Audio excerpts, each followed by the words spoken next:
Welcome to Dilip A to Z videos. నేను మీ Dilip A to Z videos. సరి కొత్త వీడియోతో అయితే మళ్ళీ మీ ముందుకు వచ్చేసా. అదే ఫ్రెండ్స్, ఇప్పుడు మనం ఎక్కడ ఉన్నామంటే తూర్పుగోదావరి జిల్లా పెద్దాపురం మండలం తొలి తిరుపతి. అంటే ఎక్కువగా ఈ ప్రాంతాల్లో ఉన్నవారు తిరుపతిగా పిలువబడతారనమాట.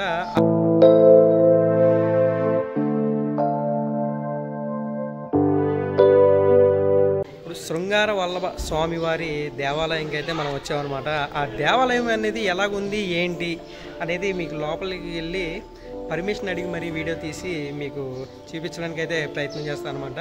ఓకేనా ఫ్రెండ్స్, కంపల్సరిగా వీడియో అనేది ఎక్కడ స్కిప్ చేయకుండా ఆ టెంపుల్ మొత్తం చూడండి. అలాగే టెంపుల్ యొక్క ప్రత్యేకతలు ఏంటి అనేది కూడా మీకు తెలియజేయడానికి అయితే చిరు ప్రయత్నం అయితే చేసేస్తా.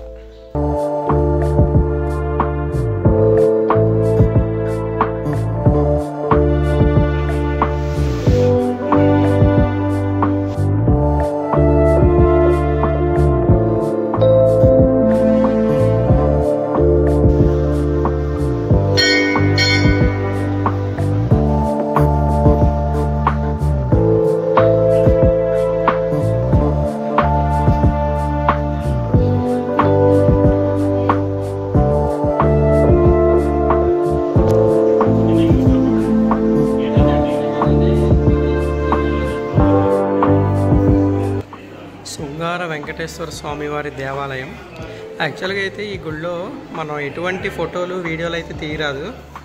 గుడి అయితే చాలా అద్భుతమైన గుడి. ప్రాంతం వారు తిరుపతి అని కూడా పిలుస్తారనమాట. ఇక్కడ స్వామివారు శృంగార వెంకటేశ్వర స్వామివారుగా పిలువబడతారు. ఇక్కడ స్వామివారు చాలా మహత్యమైన స్వామివారు. కొన్ని వేల సంవత్సరాల క్రితం నాటి కట్టినటువంటి గుడి అనమాట. చాలా అద్భుతమైన గుడి. ఇక్కడికి భక్తులు ఎక్కువగా శనివారం పూట బాగా ఎక్కువగా వస్తారు. ఇవాళ ఆ గుడిలోంచి మాట్లాడుతున్నాను అనమాట. ఆ గుడి ఎలాగుంది ఏంటి, అలాగే గుడి యొక్క ప్రత్యేకతలు ఏంటి అనేది ఇక్కడ ఉన్న ప్రధాన అర్చకులను అడిగి ఈ గుడి యొక్క ప్రత్యేకత ఏంటనేది మనం మీకు తెలియజేసే ప్రయత్నం అయితే చేస్తానన్నమాట. ఈ గుడి అది ఎలాగుంది ఏంటనేది ఫస్ట్ చిన్న ముక్క చూపెడతాను. చూసిన తర్వాత ఈ గుడి యొక్క ప్రత్యేకత అనేది ఏంటనేది తెలుసుకోండి.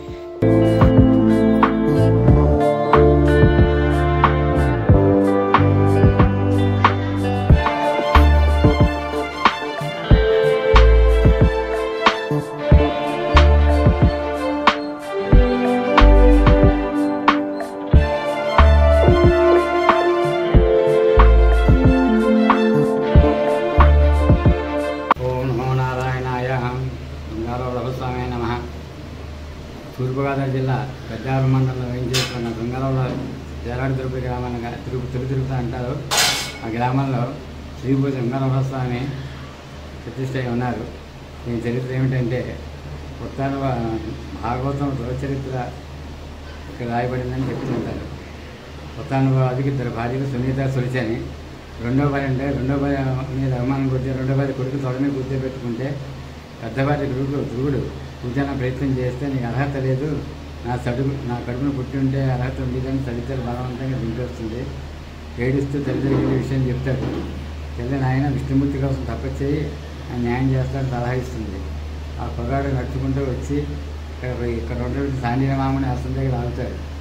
విష్ణుమూర్తి గురించి ఎలా చేయాలో అర్థం కాక కంగారు పడుతుంటే నారదుడు వచ్చే నాయన కంగారు పడుకు, విష్ణుమూర్తి నీలంగా ఉంటుంది, శంకు చక్రం ఉంటుంది, గద ఉంటుంది. ఆ రూపాన్ని మనసులో పెట్టుకుని ఓనామయ మంత్రం చదువుతూ తపస్సు చేయమని సలహా ఇస్తాడు.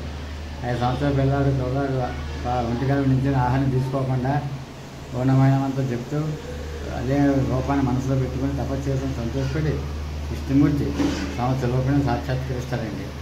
ఆ దివ్య తేజీ చూసి భీతికిపోయి కంగారు పడుతుంటే కంగారు పడిన ఆయన నేను నీ అంతా ఉన్నా కదా పొగడంతా కనిపిస్తాడు. అందుకే ఇప్పుడు కూడా ధ్వజస్తంభం ఏరియాలో ఎవరు చూసినా చండీపిరాడు చూసినా ఎవరు హైట్ ఉంటే అంతే కనిపిస్తాడు. ప్రత్యేకత ఇక్కడ స్వామి చిరునవ్వుతూ ఉంటాడు. కంగారు పడుతుంది గ్రహించి స్వామి శంఖాన్ని కుడి చేత మార్చుకొని శంఖంతో పూజించి న్యాయాలయం చేస్తాడు. అతనికి బ్రహ్మాండాన్ని ఏర్పరుస్తున్నట్టుగా ఇక్కడ చరిత్ర చెప్తాను నేను. చరిత్ర స్వామి ఒకటే స్వయంభూ, పక్కన లక్ష్మణ నేల ప్రతిష్ఠిస్తాడు. భూదేవిని శ్రీకృష్ణుడు యుగంలో ప్రతిష్ఠిస్తాడు. ఎన్నాళ్ళు అవుతుందంటారు గుడి కట్టండి? 1000 సంవత్సరాల కింద లెక్కలు.